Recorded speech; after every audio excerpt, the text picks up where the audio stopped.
mislim da trebamo još mnogo, mnogo više da radimo na sebi kao društvo, da bi mi stvorili negde okruženje koje je bezbedno za sve.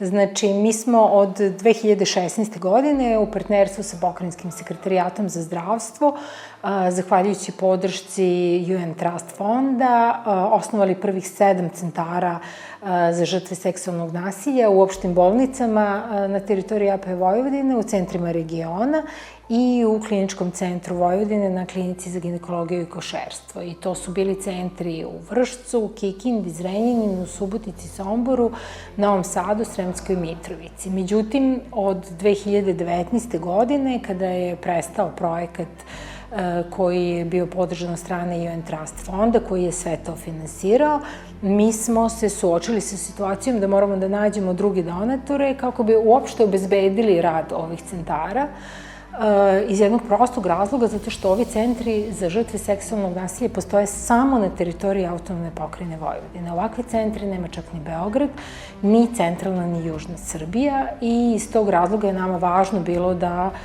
uradimo sve, da uložimo napore i da obezbedimo kontinuitet u pružanju ove usluge. Mi smo sada u Vrbasu, zahvaljujući i inicijativi rukovodstva, tako kažemo, i medicinskih radnika opšte bolnice ovde u Vrbasu, tako da nam je izuzetno drago što, evo, možemo posle nekoliko godina da otvorimo još jedan novi centar. Naravno, tu su dodatni izazovi za sve medicinske ustanove u smislu nedostatka kapaciteta i organizacionih i profesionalnih. Imamo veliki odliv, da tako kažemo, medicinskih radnika, ne samo iz Vojvodine, verujem da je takva situacija u širem regionu. I nama je izuzetno drago što ovde imamo saradnike, imamo stručnjake, imamo dobro obučeno, motivisano, zainteresovano, senzibilisano medicinsko osoblje koji razumeju šta znači poseban pristup žrtvama seksualnog nasilja.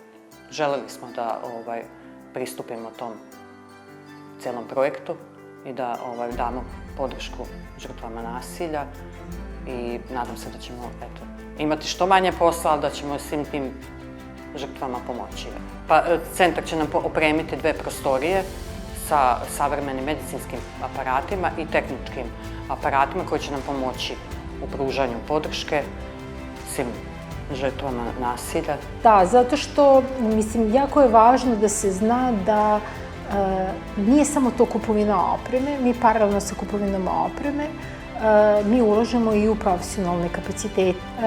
Naravno, pored sve ove kupovine opreme i opremanje bolnice, nama je važno i da osjećaj žena kada uđu u centar za žrtve seksualnog nasilja ipak bude malo drugačiji, da nekako bude, ako tako možemo da kažemo, koliko je god to moguće i strašno u toj situaciji, ali da ikako malo bude topliji, prijatniji, da bude malo vedrijih boja, da nije sve, kako da vam kažem, onako uobičajeno, sterilno kao što je u bolnicama, nego da negde žrtva dobije taj osjećaj da neke topline, da ona može da se opusti i da zna da je među onima koji će joj pomoći.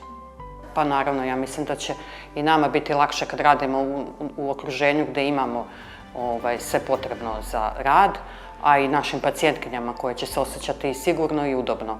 Pa podrška mi je samim tim što dobijam ja podršku od svih i zaposlenih ovde, a i od svoje porodice naravno, a što želim da prenesem i našim pacijentkinjama, isto tako da i one osete, ako već nemaju podršku svojim porodice, da makar mi malo učinimo da im pomognemo i damo podstrek za budući život.